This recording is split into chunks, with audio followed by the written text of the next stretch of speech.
হাই সকলোকে নমস্কাৰ জনাইছোঁ পুনৰবাৰ মোৰ এটা ভিডিঅ'লৈ।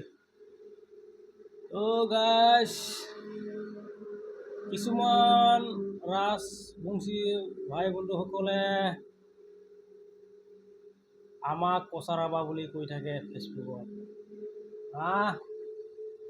তহঁতৰ এইবোৰ লাজ নাই নেকি? তহঁতে যদি আমাক কচাৰাবা বুলি প্ৰমাণ দিব পাৰে জানো?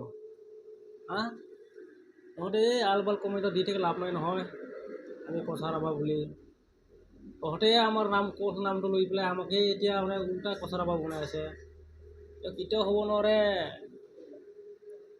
আৰু তহঁতে কাম এটা ওপৰত যুঁজি আছে, যুঁজি থাকক, হয় নহয়? কিয় অসমত আমাৰ কোচৰ নাম লৈ পেলাই তহঁতে মানে দাবী কৰি আছে চৰকাৰৰ পৰা? এটা কেতিয়াও নোৱাৰিব, অন্য নহয় অসমবাসী ৰাইজ। নোৱাৰে তহঁতে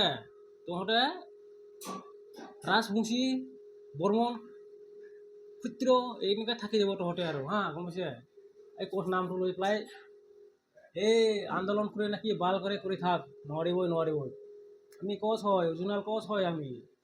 তহঁতৰ কি আছে?